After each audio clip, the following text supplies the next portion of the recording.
अस्सलाम वालेकुम, मैं हूं आमिर अभी और आप देख रहे हैं लाइव विद आमिर। आज की इस वीडियो में मैं आपको पावर बीम M5 को एपी मोड पे सेट करने का तरीका बताने वाला हूं। जी ये मेरे पास इस वक्त एक पावर बीम M5 है, M5 400 है ये आप देख सकते हैं। तो ये बिल्कुल इस वक्त मैंने रीसेट की हुई है। यूँ कह लें कि ये बिल्कुल इस तरह से है मेरे पास कि जैसे अभी आपने नई परचेज़ की हो। तो आज की इस वीडियो में बड़े आसान तरीके के साथ बगैर एडिटिंग के मैं आपको ये सिखाने वाला हूँ कि किस तरह से आप इसको एपी मोड पे सेलेक्ट कर सकते हैं या एपी मोड पे इसको आप सेट कर सकते हैं। क्योंकि ये होता है जब वीडियो एडिट की जाती है तो उसमें कुछ चीज़ें जो हैं वो फास्ट फॉरवर्ड कर ली जाती हैं या कुछ काम जो है वो समझा दिए जाते हैं, किए नहीं जाते। तो आप देखें बिल्कुल एक नया बंदा जो है, सादा बंदा जो है, बिल्कुल जैसे आप लेके आते हैं और आपको नहीं पता कि आपने किस तरह से इसकी लैपटॉप या कंप्यूटर की मदद से सेटिंग करनी है। तो आज की इस वीडियो में आप यही चीज़ जानेंगे।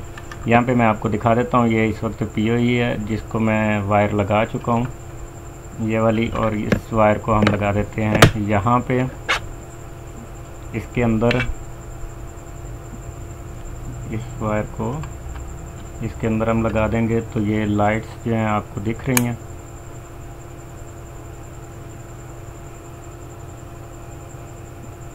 असल में इस वक्त सामने से बल्ब की रोशनी की वजह से ना ये शायद कम दिख रही है। ये लाइट हमारी रोशन हो चुकी है। अभी इसको मैंने लैन वाली जो वायर है वो नहीं लगाई। तो यहाँ पे भी थोड़ा सा मैं आपको अडाप्टर के अंदर भी कनेक्शन दिखा देता हूँ। POE में मैंने इसको लगा दिया है, लैन पोर्ट खाली है। तो लैन पोर्ट के अंदर ये जो मैंने कंप्यूटर के साथ लगाई हुई है वायर, ये लगा देता हूँ मैं।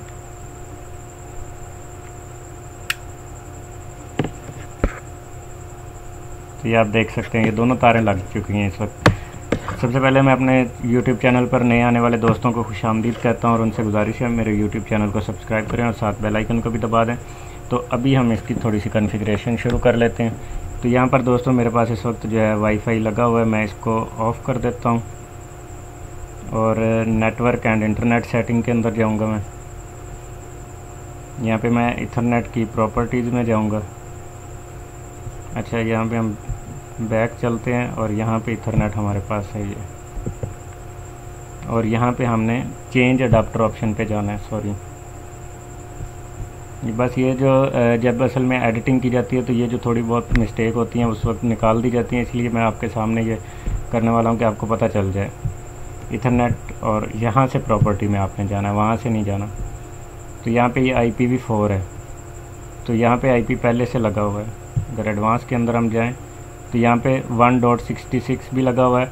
अब चूँकि इसका डिफ़ॉल्ट IP है 192.168.1.20, तो यहाँ पे आप अगर आपके पास एक लैपटॉप है मतलब, और आपके कुछ राउटर हैं 10.1 पे और कुछ राउटर हैं 1.1 पे और कुछ हैं आपके 2.1 पे, इस तरह से अगर आपके राउटर वगैरह हैं तो आपने ये करना है कि यहाँ पे वो IP ऐड कर लेने हैं। मतलब 0.66। अब अगर मैं 0.254 जिसका डिफ़ॉल्ट IP होगा, अगर वो राउटर लगाऊंगा तो उसका सेटिंग पेज भी खुला आएगा, और अगर मैं ये लगाऊंगा तो इसका भी आ जाएगा। अब लेकिन मुझे आपको बिल्कुल तरीका बताना है तो मैं इनको रिमूव कर दूंगा।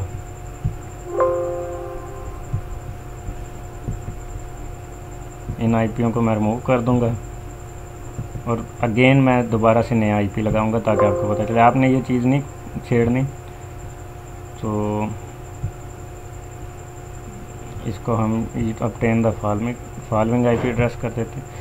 तो यहाँ पे क्या होगा कि जब आप इस जगह पे आएंगे ना, मैं शुरू से आपको फिर से बता देता हूँ क्योंकि थोड़ी सी वो जो सेटिंग पहले की हुई थी वो मैंने ख़त्म कर दी है, उसको आपने इग्नोर कर देना इस हिस्से को। अब यहाँ से हम चलते हैं, शुरू से आते हैं। यहाँ पे मैंने इस जगह को ओपन किया था, नेटवर्क एंड शेयरिंग सेंटर को ओपन किया था। तो यहाँ पर इथरनेट पे मैंने क्लिक किया था। तो उसके बाद यहाँ पे देखें चेंज अडाप्टर ऑप्शन है, इस पर क्लिक करना है। यहाँ पे इथरनेट वाले को आपने राइट क्लिक करके प्रॉपर्टीज़ में चले जाना। यहाँ पे IPv4 है, तो ये IP हमारे पास आ रहा है, मेरे पास तो आपके पास नहीं आएगा क्योंकि ये 2 दफ़ा ओके नहीं हुआ था, इसलिए आ गया दोबारा। ऐसे आएगा आपके पास अनआइडेंटिफाइड। तो आपने इसको प्रॉपर्टीज़ को ओपन करना है और IPv4 को ओपन करना है, ये वाला हिस्सा आपके पास आएगा। तो यहाँ पे आपने इसको सेलेक्ट कर लेना है, use the following IP address, और यहाँ पे आपने IP लगाना है 192.168.1 पॉइंट जो है आप 100 लगा लें। उसके बाद इस बॉक्स पे क्लिक करें और इसको ओके कर दें, फिर आप इसको ओके कर दें। ये आपका आईपी लगाने वाला हिस्सा कंप्लीट हो गया। जब तक ये आईपी नहीं लगाएंगे और यहाँ पे अगर आईपी नहीं होगा तो सेटिंग पेज नहीं खुलेगा आपका, ये चीज़ याद रखनी। इसके बाद आपने कोई भी ब्राउज़र आपके मोबाइल में, जो आपके लैपटॉप में जो भी ब्राउज़र है, आपने उसको ओपन कर लेना है, नई टैब ले लेनी है और इसमें आपने डिफ़ॉल्ट आईपी जो है यूबीएनटी का वो टाइप कर देना है। तो इस तरह का आपके पास पेज आ जाएगा। अगर ये पेज आता है तो इसका मतलब ये नहीं है कि खुला नहीं है पेज खुल चुका है। आपने एडवांस पे करना है। ये सिक्योरिटी सर्टिफिकेट का एरर है जो ब्राउज़र अक्सर देते हैं, तो उसका कोई इशू नहीं है। अच्छा, यहाँ पे आपने इसका डिफ़ॉल्ट है यूज़र नेम यूबीएनटी, डिफ़ॉल्ट पासवर्ड भी यूबीएनटी है। अच्छा, कंट्री आपने ध्यान से सिलेक्ट करना है। पाकिस्तान के अंदर ना अभी पुराने जो राउटर होते थे उनके अंदर ये था कि कंट्री भी आप कोई भी रख लें, ट्रांसमिट पावर वगैरह कम नहीं होती थी। अब जो राउटर आ रहे हैं हमारे नए, उसके अंदर ना एडवांस टेक्नोलॉजी सेट कर दी गई है कि हर कंट्री को उसके मुताबिक पावर दी गई है। तो हमारे मुल्क के अंदर 8 dBm रह जाती है, जिससे ज़्यादा ताकत के साथ सिग्नल आगे थ्रू नहीं होता, तो इसलिए हमें कंट्री अलग रखना पड़ता है। अगर आपका पिछला सेटअप यूनाइटेड स्टेट पे है तो यूनाइटेड स्टेट रखें, अगर आपका चाइना पे है तो चाइना रखें, अगर कनाडा पे है तो कनाडा रखें। अच्छा, बाज़ शहरों का ये होता है कि कुछ फर्मवेयर्स के अंदर यूनाइटेड स्टेट से भी ट्रांसमिट पावर आउटपुट जितनी आपको बताई गई है राउटर की, जैसे पावर बीम M5 है, अगर इसकी 26 dBm है, एक मिसाल है, तो आपकी 26 dBm पूरी आनी चाहिए। अगर वो यूनाइटेड स्टेट पे नहीं आती तो आप चाइना रख सकते हैं, चाइना पे नहीं आती तो आप कनाडा रख सकते हैं। तो मैं यहाँ पे यूनाइटेड स्टेट रखूँगा और लैंग्वेज इंग्लिश ही रहेगी। और I have read and agree वाले पे चेक लगा के आपने लॉगिन कर लेना। तो इस वक्त डिवाइस हमारी लॉगिन हो चुकी है, ये पेज आपके पास आ जाएगा। तो यहाँ पे सबसे पहला काम जो आपने करना है वो है पासवर्ड इसका चेंज कर लेना है, वरना ये तंग करेगा आपको। यहाँ पे मैं पासवर्ड चेंज कर लेता हूँ। करंट पासवर्ड यूबीएनटी है, न्यू पासवर्ड मैं लगा देता हूँ लाइफ विद आमिर, और अगेन भी यही लगा देता हूँ लाइफ विद आमिर। ये कंफर्मेशन के लिए, ताकि आप पासवर्ड को वेरीफाई कर सकें। इसको मैं डिसमिस कर देता हूँ और यहाँ से मैं इसको चेंज पे क्लिक करके अप्लाई पे क्लिक कर देता हूँ। थोड़ी ही देर में हमारा पासवर्ड जो है डिवाइस के अंदर सेट हो जाएगा। तो अभी फिर से मैं अपने YouTube चैनल पर नए आने वाले दोस्तों को खुशामदीद कहता हूँ और इनसे गुजारिश है कि जिन्होंने अभी तक मेरे YouTube चैनल को सब्सक्राइब नहीं किया वो जल्दी से सब्सक्राइब करें और साथ बेल आइकन को भी दबा दें। अच्छा, यहाँ से हम मेन पे चलते हैं। अभी नहीं आया डिवाइस आई, क्योंकि वो हमने IP पासवर्ड चेंज किया था। पासवर्ड चेंज करने की वजह से रीबूट हुई है डिवाइस।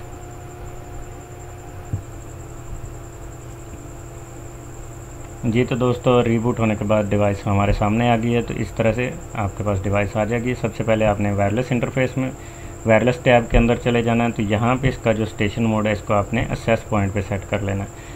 ये ऑप्शन आपने तब इनेबल करनी है अगर एक से ज़्यादा डिवाइसें कनेक्ट करनी है। अगर आपने सिर्फ एक डिवाइस के साथ ही, मतलब अपने एक ही क्लाइंट को इसके साथ कनेक्ट करना है, तो आपने इसको इनेबल नहीं करना। SSID ये वो नाम होता है जो अगले वायरलेस पे शो होता है। तो यहाँ पे फिर मैं RP रख देता हूँ, ये मैंने लाइफ विद आमिर रख दिया है। उसके बाद चैनल विड्थ जो है आप 40 या 20 रख सकते हैं। 30 और 10 के अंदर आप तब जाएं अगर आप खुद इस सेटअप को देख रहे हैं। अगर आप प्रोफेशनली काम करना चाह रहे हैं तो फिर ये जान लें कि 20 और 40 को ही लोग इस्तेमाल करते हैं ज़्यादातर मुल्क के अंदर। मैं 40 रखूँगा। चैनल फ्रीक्वेंसी आप कोई फ़िक्स लगा दें, तो हम फ़िलहाल चैनल 1 ही रख देते हैं। अच्छा, यहाँ पे जो ट्रांसमिट आउटपुट पावर है ना, उसका चक्कर चैनल फ्रीक्वेंसी से भी है, तो वो फिर चैनल आपने अपने इलाके में उस हिसाब से फाइंड कर लेना। अब यहाँ पे देखें तो सिर्फ 9 dBm ट्रांसमिट पावर आ रही है, तो इसका कोई इशू नहीं है। यहाँ से आपने एंटीने को फीड ऑनली कर देना है। तो आप देख सकते हैं 26 dBm पे इस वक्त ट्रांसमिट पावर इसकी जा चुकी है और 26 dBm ही इसकी फुल पावर है। ये चीज़ें जो है डाटा रेट जो है इसको अल्टरनेटिव कर देना है। और यहाँ पे जो है सिक्योरिटी, अगर आप पासवर्ड लगाना चाहते हैं तो यहाँ से WPA या WPA2 वाला कोई भी आप लगा सकते हैं। WPA वाला मैं लगा लेता हूँ। तो यहाँ पे भी मैं लाइफ विद आमिर पासवर्ड रख देता हूँ ताकि हमें याद रहे।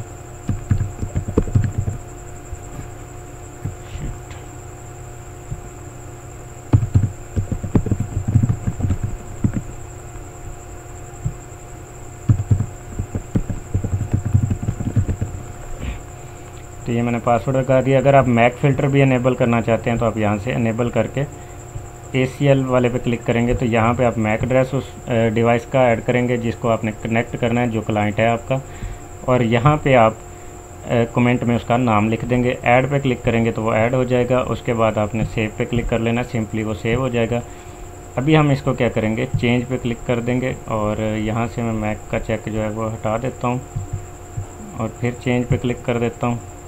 जितनी सेटिंग ये हमने की है वो इस वक्त सेव हो चुकी है, लेकिन कंप्लीट सेव नहीं हुई, सिर्फ टेम्परेरी तौर पे सेव हो चुकी है। बाकी हम आगे की जो सेटिंग है वो कंप्लीट करते हैं। उसके बाद नेटवर्क में आ जाना है आपने। अब यहाँ पे इसका जो डिफ़ॉल्ट IP है वो 1.20 है। यहाँ पे आपने थोड़ा सा ध्यान रखना है। बहुत सारे लोगों का मैं फिर से कह रहा हूँ, बहुत सारे दोस्तों का एक ही मसला आता है कि जी सेटिंग कंप्लीट हो गई है, नेट चल रहा है, सेटिंग पेज नहीं खुल रहा है। तो यहाँ पे ये जो हिस्सा है ना, ये बड़ा मायने रखता है, जिसको मैंने अभी ब्लू कलर कर दिया, जिसका ये कितना मायने रखता है, 100% यही मायने रखता है। अगर आपको नेटवर्किंग की समझ नहीं है और आपका सेटिंग पेज नहीं आ रहा तो इसकी बहुत ज़्यादा अहमियत है इसके अंदर, इस हिस्से की। वो इस तरह से कि अभी बाज़ जो राउटर है ना, उनका डिफ़ॉल्ट IP जो मेन राउटर होता है हमारा, जैसे PTCL का राउटर है, तो PTCL का राउटर जो अगर जब भी वो IP लगाएगा उसका बाज़ का डिफ़ॉल्ट IP होता है 192.168.10.1 और बाज़ दफ़ा बाज़ PTCL राउटर का IP होता है 192.168.1.1। अब कुछ राउटर ऐसे आते हैं जिनके होते हैं 192.168.100.1।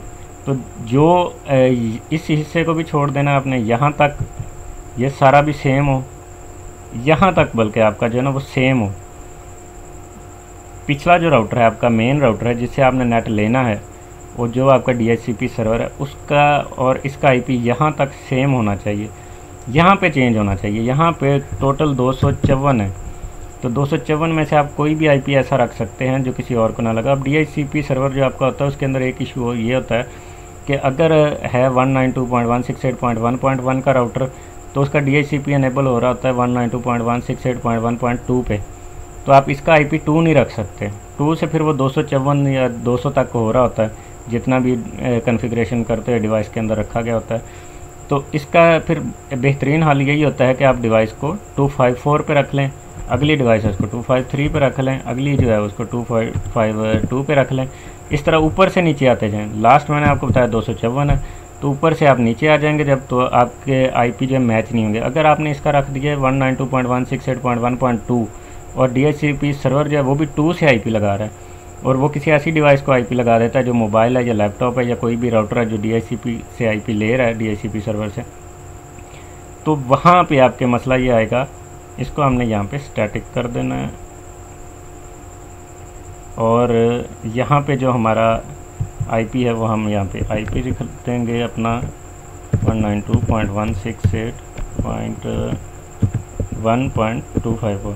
अच्छा, उससे फिर मसला ये होगा कि जब सेम IP लग जाएंगे ना दो डिवाइसों को, तो फिर जो सॉफ्टवेयर होता है ना, सॉफ्टवेयर को समझ नहीं होती कि मैंने डाटा किसको देना है, मतलब इस राउटर को देना है या अगले किसी मोबाइल को देना है। तो IP से वो एक्चुअली पहचान रहा होता है कि जो डाटा मैं लेके आ रहा हूँ सर्वर से, अमेरिका से जो लेके आ रहा हूँ, तो वो मैंने किस मोबाइल को देना है। तो इसलिए ये आपने ख्याल रखना है। यहाँ पे वो IP लगेगा जो आपका DHCP सर्वर है, जो मेन है, मतलब जो PTCL का आपका राउटर है, या वो 3 से लिया है वो 3 है, या लोकल किसी से लिया तो लोकल है, वो कोई नहीं मसला, इसमें परेशान ना हुआ करें इनके सर मेरा नेट तो ये है वो मसला नहीं होता। यहाँ पे DNS जो है ये आपने 8.8.8 दे देना है और नीचे वाले में आपने दे देना है 8.8.4.4। अच्छा, यहाँ पे भी मैं आपको बता देता हूँ, DNS का भी एक भाई का मेरा सवाल था कि सर पिंग जो है मेरी गूगल की वो बहुत हाई आ रही है। तो भाई गूगल को बहुत सारे लोग इस्तेमाल करें और गूगल अमेरिका के अंदर है, ये लोकल राउटर हमारे पास थोड़ी है जो यहाँ से उठ के पिंग जल्दी आ जाएगी। तो पिंग उसकी पहले से ही आई है, उसको आप गूगल पे ही सर्च कर सकते हैं कि रिसेंट जो है वो इस वक्त क्या चल रही है। अच्छा, इतनी सेटिंग करने के बाद आपने चेंज पे क्लिक कर देना है। ये हिस्सा हमारा कंप्लीट हो चुका है। उसके बाद हमने आ जाना है एडवांस के अंदर। तो एडवांस के अंदर यहाँ पे आपने अपना डिस्टेंस ऑटो भी रहने देना, मैनुअली भी सेट कर देना है। मतलब मेरा अगर 10 किलोमीटर है तो मैं 10 सेट कर दूँगा। ये 10 मील है तो मैं 8 कर देता हूँ, तो 12.9 किलोमीटर हो गया। उसके बाद आपने ये क्लाइंट आइसोलेट ये भी सिलेक्ट कर लें। लैन पोर्ट जो है वो आप जितनी रखना चाह रहे हैं वो आप यहाँ से रख लें। ऑटो पे रहने दें तो वो खुद ही एडजस्ट होती रहेगी और वो ठीक भी है। ये भी हिस्सा कंप्लीट हो गया हमारा। यहाँ पे हमने चेंज पे क्लिक कर देना। सर्विसेज में हमने नहीं जाना और सिस्टम के अंदर हमने यहाँ पे आना है। तो यहाँ पे हमें सिर्फ इसका यूज़र नेम और पासवर्ड चेंज करने को मिलेगा। हमारा टाइम है GMT+5 जो है वो पाकिस्तान के लिए है। बाकी आप जिस कंट्री से हैं उस हिसाब से आपने सेट कर लेनी है। तो ये भी सेट होगी हमारी, इसको भी हम चेंज कर देते हैं। तो तकरीबन हमारी तमाम सेटिंग्स जो हैं वो इस वक्त कंप्लीट हो चुकी हैं। पावर बीम M5 400 मॉडल है, ये आप देख सकते हैं। तो मैं यहाँ पे आपको एक दिखा देता हूँ। एयर मैक्स जो है इसको आपने डिसेबल कर लेना है। इसको आप सेलेक्ट ना करें किसी के साथ भी। ये तब है अगर आपका लॉन्ग रेंज है और आपका एक ही क्लाइंट है ना, तो या सारे UBNT के क्लाइंट है ना, तो ये उसके लिए कारआमद है। लेकिन अगर आपके UBNT के अलावा भी क्लाइंट है तो फिर इसको आप डिसेबल करें, चेंज कर लें और उसके बाद आप अप्लाई पे क्लिक कर दें। तो मैं अपना यूट्यूब चैनल पे नए आने वाले दोस्तों को खुशामदीद कहता हूँ और उनसे गुजारिश है कि मेरे यूट्यूब चैनल को सब्सक्राइब करें और साथ बेल आइकन को भी प्रेस कर लें। अगर आपको किसी किस्म का भी कोई मसला आता है या आपने कोई सवाल करना होता है, आप कमेंट सेक्शन में कमेंट कर सकते हैं। उसके बाद आप मुझे व्हाट्सएप पे भी मैसेज कर सकते हैं 0331107108 पे। तो यहाँ पे इस वक्त हमारा जो राउटर है वो ऑफ हो चुका है, ये आप देख सकते हैं। लैन पोर्ट आ रही है, अभी आगे फिर वायरलेस भी आ जाएगा या वायरलेस कनेक्ट होने के बाद आएगा, वो पता चल जाएगा। वायरलेस के सिग्नल जो हैं वो कनेक्ट होने के बाद आएंगे जब किसी डिवाइस के साथ कनेक्ट हो, कोई डिवाइस भी इसके साथ कनेक्ट होगी। तो इस वक्त देखें 1.254 पे।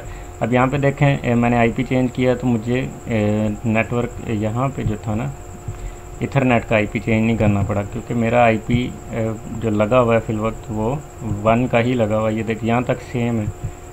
अब यहाँ पे मैंने चेंज इसलिए रखा, मैं अभी यहाँ पे आपको तजर्बा भी करके दिखा देता हूँ। देखिए अगर मैं यहाँ पे 254 कर दूँगा ना, IP तो सेट हो जाएगा। ये समझ लें वो डिवाइस है जो मैं आपको कह रहा हूँ कि आपका DHCP सर्वर किसी को भी लगा सकता है। इसको आपने हिस्से को इम्प्लीमेंट नहीं करना, मतलब इसको आपने नोट नहीं करना। ये सिर्फ आपको समझाने के लिए ये हिस्सा। मेरा आज की डिटेल से वीडियो बनाने का मकसद ये है आपको कुछ चीज़ें बारीकी में समझ आ जाएँ। तो इसमें मैंने इसको इसलिए कर रहा हूँ कि अगर आपका जो राउटर है मेन राउटर है 192.168.1.1 पे है और तो उसका DHCP लाजमी बात है 192.168.1.2 पे होगा। तो आप अपने राउटरों के IP 192.168.1.254, 253, 252, 251, 250 इस तरह रखें, ना कि आप 2, 3, 4, 5 रखें। क्योंकि जब DHCP सर्वर को ये नहीं पता चलता कि इस बंदे ने कोई फ़िक्स IP किसी को दे दिया है, उसको सिर्फ अपना पता होता है कि मैंने इस डिवाइस को ये IP लगाया, ये इसलिए है। तो यहाँ पे ओके कर देता हूँ मैं, 2 दफ़ा ओके कर दिया मैंने। अब मैं 254 को खोलता हूँ, देख लें एरर आ गया साथ ही, क्योंकि अब पता ही नहीं चल रहा सॉफ्टवेयर को कि मैंने कहाँ से डाटा लेके आना। अब यहीं पे आ जाएं, मैं थोड़ा सा ही चेंज करूँगा, 253 कर दूँगा, क्योंकि इस वक्त लैपटॉप में किसी जगह 253 नहीं लगा हुआ, तो फ़ौरन डाटा ले आएगा। यहाँ पे 100 लगाना कोई शर्त नहीं है, बस थोड़ा सा ना राउटर से डिफरेंट लगाना होता है। अगर आपका राउटर 192.168.1.20 है तो आप उसको 1.19 भी लगा सकते हैं, 1.21 भी लगा सकते हैं। और अगर आपका राउटर का सेटिंग पेज मेन, क्योंकि TP-Link के कुछ राउटर आते हैं जिनका मेन सेटिंग पेज 1.1 पे होता है, मैं ना असल में 1.1 इस हिस्से को पढ़ जाता हूँ, क्योंकि पढ़ लेता हूँ। ये जो 2 हिस्से हैं तो ये जो है ये सेम ही होते हैं। तो अगर 1.1 पे है तो आप यहाँ पे 1.2 रख सकते हैं और 1.1 को खोल सकते हैं, लेकिन 1.1 नहीं रख सकते, ना ही 254 रख सकते हैं। तो ये आपके सामने लॉगिन पेज हमारा आ चुका है। यूज़र नेम हमारा UBNT था, अभी देखें 253 ही मैंने किया, और लाइफ विद आमिर हमारा पासवर्ड था।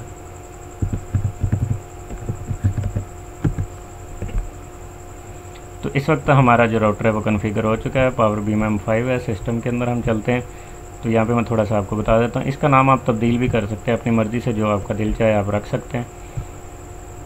और यहाँ पे अगर आप देखें तो ये पावर बीम M5 400 हो गया। मॉडल डिवाइस नेम भी आ गई है, ब्रिज मोड है नेटवर्क का, ये ब्रिज ही रखना। ब्रिज का मतलब है ये लैन के साथ और वायरलेस, लैन और वायरलेस दोनों को ब्रिज कर देगा। एक्सेस पॉइंट है, और लाइफ विद आमिर हमने SSID जो रखा था ये दूसरी डिवाइसों पे शो होगा। असल में दोस्तों मेरा मोबाइल चोरी हो गया 11/9/2021 को, इसलिए मेरे पास अभी 5 गीगाहर्ट्ज़ नहीं है, वरना मैं मोबाइल पे आपको चेक करवा देता कि इसके सिग्नल आ रहे हैं और मैंने कनेक्ट कर दिए। तो कुछ चैनल्स हैं इन डिवाइसों के अंदर वो भी मैं एक वीडियो बनाऊंगा। वो चैनल जो है वो मोबाइलों पे भी सिग्नल दे देते हैं, ज़्यादा नहीं देते, लेकिन कुछ चैनल हैं जो मोबाइलों पे सिग्नल आ जाते हैं। सो जब मोबाइल होगा तो मैं चेक कर लूँगा वो कौन कौन से थे।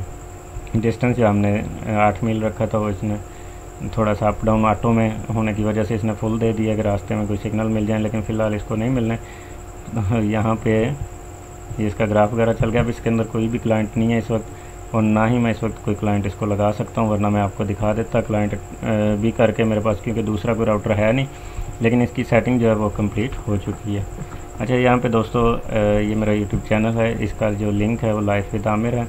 इस मेरी वीडियोस को अगर आपको पसंद आती हैं तो इनको लाइक ज़रूर किया करें और अपने दोस्तों तक शेयर ज़रूर कर दिया करें।